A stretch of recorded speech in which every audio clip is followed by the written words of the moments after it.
축원합니다. 뿐만 아니라 우리 가정에서 영상으로 예배드리는 우리 성도님들 가운데도 하나님의 은혜가 동일하게 임하기를 소망합니다. 제가 초등학교 2학년 때 학교를 가고 있었습니다. 학교를 가다가 웅덩이를 만났는데 그것이 웅덩이인지 제가 인지를 하지 못했습니다. 그래서 그 웅덩이에 빠지게 되었습니다. 근데 그 웅덩이가 어떤 웅덩이였냐면은 오물이 들어있는 그 웅덩이였습니다. 좋게 말해서 오물이었습니다. 사실대로 말하면 똥물이었습니다. 똥물에 빠진 거죠. 제가 학교를 가다가 온몸이 똥물을 뒤집어 썼습니다. 그런데 제가 아직 어리다 보니까 이 상황 인지가 잘 안 됐는지 어떻게 해야 될지 잘 몰랐었던 것 같습니다. 그래서 다 씻고 수업에 들어가야 함에도 불구하고 잘 씻지 못하고 그냥 늦었다는 것을 그 핑계로 바로 수업에 들어가게 됐습니다. 얼굴, 귀 이런 곳에 막 묻어 있었어요. 옷도 묻어 있었습니다. 수업 시간이 어떻게 됐을까요? 수업 시간이 저 한 사람 때문에 온 그 수업 그 공간이 오물 냄새가 가득한 거예요. 친구들이 가만히 뒀겠습니까? 저를 놀리고 시작하고 저를 막 비웃는 거예요. 그런데 그때 저희 담임 선생님께서 어떻게 하셨냐? 저를 데리고 나가셔가지고 수도가에서 직접 그 손으로 오물을 다 닦아주셨어요. 그 오물을 닦아주실 때 제 몸에 있는 그 더러운 것들이 빠져나가는 것도 있었지만은 제 마음속에 있는 부끄러움과 수치들이 사라지는 그 경험을 했었습니다. 제가 그 선생님을 만난 것이 얼마나 감사한 일인지 모릅니다. 오늘의 말씀의 포인트도 이것입니다. 우리가 주님 앞에 나왔을 때 우리 하나님께서는 우리의 몸을 고쳐주시죠. 우리의 여러 가지 기도의 응답을 들어주시는 분이십니다. 그럴 뿐만 아니라 하나님께서는 우리의 쌓여있던 그런 마음의 어려움, 상처 모든 것들을 동시에 또 치료해 주시는 하나님이신 줄로 믿습니다. 여러분이 이 자리에 나왔을 때 여러분의 그냥 힘으로 나온 분이 별로 없을 것입니다. 여러분이 이 자리에 나왔다는 것은 누군가를 통하여서 은혜를 입었다는 것을 말하는 것입니다. 여러분의 부모님을 통하여서 이 자리에 오신 분이 계십니다. 또한 친구를 통해서 이 자리에 온 분들도 계십니다. 뿐만 아니라 전도를 통해서 그 은혜를 입고 이 자리에 참석하신 분들이 계실 것입니다. 우리가 그렇게 이 자리에 나왔다라는 것이 감사한 일이지만은 여러분은 그것으로 끝나는 것이 아니라 누군가에게 은혜를 전할 수 있는 그런 복된 인생이 되셔야 하는 것입니다. 제가 좋은 선생님을 통하여서 은혜를 입고 내 마음속에 있었던 수치와 그 부끄러움이 사라졌던 것처럼 여러분들도 여러분들의 삶을 통하여서 하나님의 은혜를 전하고 하나님을 전할 수 있는 복된 인생 되시기를 소망합니다. 오늘 본문에 보면은 한 병자가 나옵니다. 이 병자는 중증에 걸린 병자였습니다. 중풍병자, 이 중풍병을 가진 병자도 그냥 예수님 앞에 나와 올 수가 없었습니다. 그래서 누구 손에 이끌려 옵니까? 그 친구들의 손에 이끌려 예수님 앞에 나왔다라고 되어 있습니다. 1절을 보면은 예수님께서 본 동네에 이르시니라고 되어 있어요. 본 동네는 어디를 말하느냐? 예수님의 고향을 말하는 것입니다. 예수님의 고향은 원래 이제 나사렛이죠. 그러나 이 가버나움에 이르신 것입니다. 제2의 고향이라고 불리는 가버나움에 이르셨을 때에 이미 예수님은 아주 유명세를 타신 분이셨습니다. 왜냐하면 많은 병자를 고치셨기 때문에 이미 소문이 파다하게 퍼졌습니다. 그러니 예수님 앞에 나아오는 사람들이 얼마나 많았겠습니까? 그러나 이 중풍병에 걸린 사람은 예수님 앞에 나아오는 것이 정말 어려웠던 일이었습니다. 왜냐하면 몸이 마비가 되었기 때문입니다. 그것을 그 친구들이 가만히 보지 않고 그 친구들이 병자를 예수님 앞에 이끌어 온 것입니다. 마태복음에 나와 있지는 않지만은 마가복음과 누가복음에 똑같이 이 본문이 나와 있습니다. 누가복음에 보면은 이 친구들이 지붕을 뚫고 예수님 앞에 이 친구를 내려주는 것을 보게 됩니다. 이때 당시에 지붕은 뭐 콘크리트로 되어 있겠습니까? 그런 것이 아니라 이 나무로 되어 있고 이 흙으로 되어 있고 이 그런 그 나뭇가지가 덮여 있기 때문에 얼마든지 지붕을 뚫고 그 사람을 내릴 수가 있는 것이죠. 뿐만 아니라 이 마가복음에 보면은 그 친구들이 4명이었다라고 되어 있습니다. 예수님께서는 이 사람들의 믿음을 보셨다라고 되어 있습니다. 첫째, 누구의 믿음을 보신 것입니까? 예수님 앞에 나오면 고침을 받을 수 있다라는 중풍병자의 믿음을 보신 것입니다. 뿐만 아니라 이 중풍병자를 예수님 앞에 인도한 그 친구들의 믿음을 보시고라고 되어 있습니다. 사랑하는 성도 여러분, 여러분은 어떤 사람 좋아하십니까? 저는 마음속에 열정이 있는 사람을 좋아합니다. 저는 그런 사람들을 볼 때 막 가슴이 설렙니다. 왜냐하면 그 열정이 저한테 전해질 것 같은 그런 마음이 있기 때문입니다. 그럼 예수님은 어떤 사람을 좋아하실까? 오늘 말씀을 보면은 믿음 있는 사람을 좋아하신다. 저는 그렇게 믿습니다. 여러분은 예수님께서 인정하시고 주목하시고 좋아하실 만한 믿음이 있으신 분이십니까? 예수님께서 깊이 감탄할 수 있는 그런 믿음이 있는 분이십니까? 저는 여러분 마음속에 그런 믿음이 있기를 소망합니다. 예수님께서 그런 믿음을 보시는 것입니다. 히브리서 11장 6절에도 이렇게 말씀하고 있습니다. 같이 한번 읽어볼까요? 믿음이 없이는 하나님을 기쁘시게 하지 못하나니 하나님께 나아가는 자는 반드시 그가 계신 것과 또한 그가 자기를 찾는 자들에게 상 주시는 이심을 믿어야 할지니라. 아멘. 믿음이 없이는 하나님을 기쁘게 할 수 없다 말하고 있는 것입니다. 믿음이 있어서 예수님께서 주목하시는 복된 인생 되시기를 소망합니다. 2절 말씀 보겠습니다. 2절에 예수님께서 뭐라고 하십니까? 이렇게 말씀하시죠. 침상에 누운 중풍병자를 사람이 데리고 오거늘 예수께서 그들의 믿음을 보시고 중풍병자에게 이르실 때 뭐라고 하십니까? 작은 자여 안심하라. 내 죄사함을 받았느니라. 병든 사람에게 무엇을 줘야 하겠습니까? 병든 사람에게 병 고침의 그 은혜가 있어야 되지 않겠습니까? 목마른 자에게 목마름을 해소시켜 줄 수 있는 물을 줘야죠. 배고픈 사람에게 떡을 줘야 하는 것이 당연한 것이죠. 그러나 예수님께서 오늘 뭐라고 말씀하십니까? 작은 자요 내 죄를 사함 받았느니라 이렇게 말씀하십니다. 이것이 무슨 말일까요? 그 마음속에 있는 본질의 문제, 죄의 문제를 예수님께서 해결해 주시는 것입니다. 요한일서 1장 29절에 이렇게 되어 있습니다. 보라, 세상 죄를 지고 가는 하나님의 어린 양이로다. 예수님이 이 땅에 오신 궁극적인 목적이 무엇입니까? 여러분의 죄를 대신 지시고 깨끗하게 하시려는 그 목적을 가지고 이 땅에 오셨다라는 것입니다. 유대인들은 이렇게 생각했어요.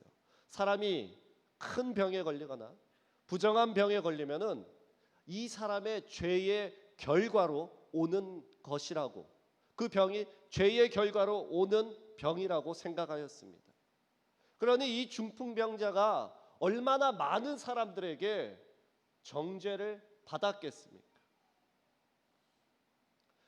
제가 예전에 다니던 교회에서 1년 선배가 중병에 걸렸습니다. 정확하게 말하면은 대장암에 걸렸습니다. 그런데 이 형이 교회를 다른 교회로 옮기던 시점에 그 중병이 걸려가지고 사람들 가운데, 이 성도들 가운데 좋지 않은 소문이 퍼지는 거예요. 아마 이 사람이 잘못으로 인한 교회를 잘못 옮겨서 이 병이 걸리지 않았겠냐, 뭐 이런 소문이 퍼지는 거예요. 그런데 제가 또 그 오지랖이 또 얼마나 대단합니까? 또 제가 하지 말아야 되는 전화를 해가지고 그 형한테 이런 말을 했어요. 형, 이런 소리가 나는데, 이런 소문이 있는데 혹시라도 형 잘못한 거 아닐까? 형 한번 회개해봐. 제가 이런 말을 했어요. 얼마나 어리석은 행동이었을까요? 그렇게 마음에 큰 상심을 당한 사람한테 이게 할 이야기는 아니잖아요. 그날 저녁에 이 형 어머니가 저한테 전화를 했어요. 저는 집사님이 그렇게 육두문자를 잘하시는 줄 몰랐어요. 세상에. 네. 그런데 저는 제가 생각해도 그런 아들한테 그런 말을 들려줬던 것에 대해서 그 집사님의 마음이 얼마나 아팠겠습니까? 그러니까 저한테 퍼부었겠죠. 저는 얼마든지 그거 먹는 거, 욕 먹는 거 괜찮다라고 생각합니다. 그런데 제가 깨달았죠. 이 사람이 이렇게 아팠는데 내가 어떻게 그 사람의 그 아픔을 가지고 너 잘못함으로 인한 병이 아니냐 이렇게 말할 수 있었는가? 제 자신을 돌아보게 됐어요. 그래서 다시 전화했습니다. 형, 내가 정말 잘못했어. 그리고 용서해주고 형이 이 병에서 빨리 낫기를 내가 기도할게. 그러니까 그 형이 용서를 받아주더라고요. 결론적으로 그 형이 완치되었고 지금은 목사님이 돼서 열심히 사역을 하고 계십니다. 근데 우리는 이런 저 같은 실수를 할 때는 없나요? 우리 가운데 성도가 아프거나 어려움을 당하면은 저 사람이 잘못해가지고 저런 일이 저 사람 가운데 생기는 것은 아닐까? 성도들 가운데 이런 생각을 하지는 않으시나요? 여러분, 주변에 어려움이 당한 분들이 혹시라도 계십니까? 제가 했던 그런 실수를 하지 마시고 위로와 격려를 해줄 수 있는 여러분이 되기를 소망합니다. 우리가 예수님을, 우리 하나님을 그렇게 왜곡하면 안 돼요. 우리 하나님은 그렇게 유치한 분이 아니세요. 조금 잘못했다고 해가지고 그렇게 중병을 통해서 그렇게 사람을 힘들게 하는 것이 하나님이 아니시라는 것입니다. 이 중풍병자가 제가 그 병에 걸렸던 형한테 손가락질하고 회개하라고 했듯이 얼마나 많은 사람들에게 손가락질 받았겠습니까? 본인의 잘못과 죄의 결과로 얻어진 병이라는 그런 말들을 많이 들었을 것입니다. 그때 예수님은 어떻게 하십니까? 그 마음 속에 있는 그 어려움 가운데 진정한 자유를 얻게 해주는 분이십니다. 우리는 얼마나 나의 기도가 응답되기 위해서 많은 노력을 하고 있지 않습니까? 그러나 예수님은 정작 우리의 마음의 아픈 것을 감찰하시는 분이신 줄로 믿습니다.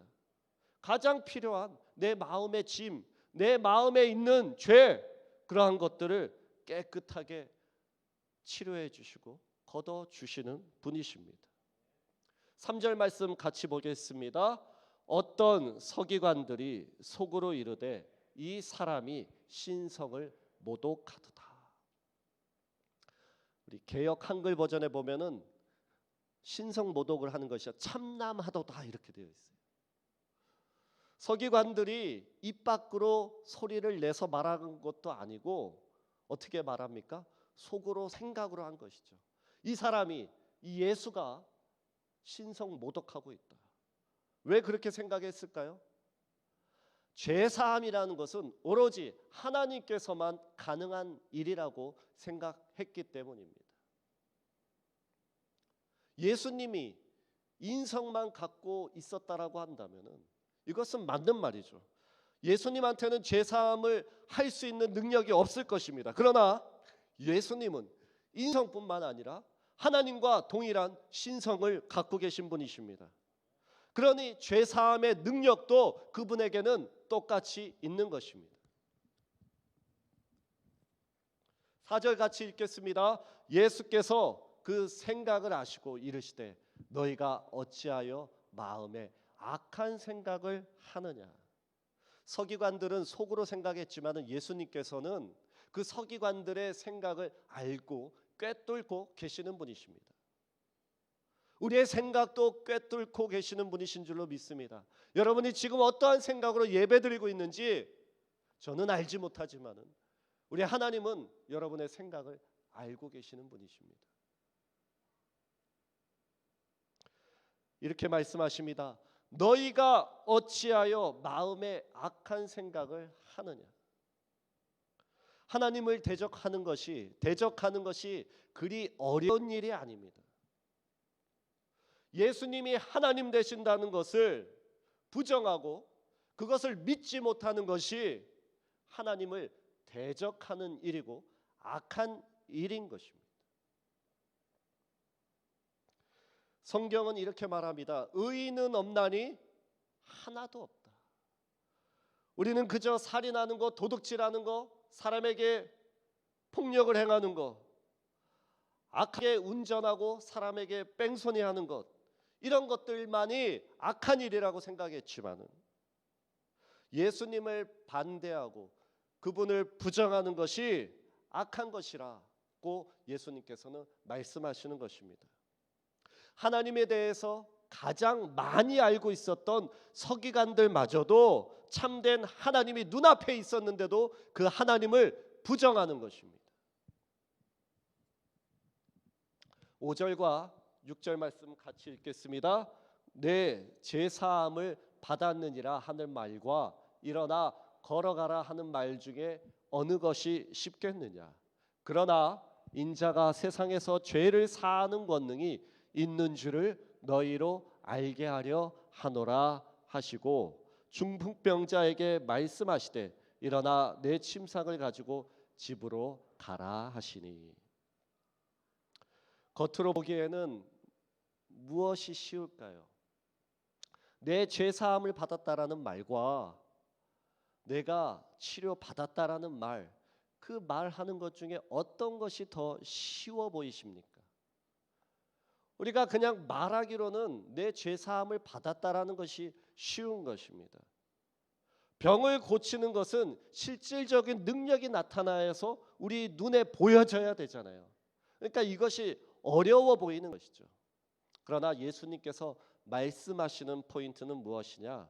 죄를 용서하고 병을 고치는 일, 둘 다 너희들은 할 수 없는 일이다.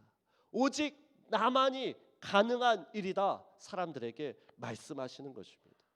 오직 한 분 예수님만이 이 두 가지 일 모두 사람에게는 불가능한 일이지만은 예수님이시면서 하나님이신 그분에게는 가능하다. 이렇게 말씀하시는 것입니다.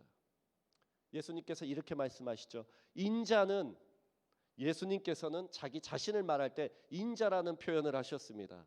하늘의 하나님께서는 우리의 죄를 용서하시는 분이시지만은 세상에서는 누구십니까? 세상에서 이 땅 위에서는 예수님께서도 죄 사함의 그 권능을 갖고 계시는 분이시다. 내가 이것을 너희에게 알게 하려는 것이다. 이렇게 선언하시는 것입니다.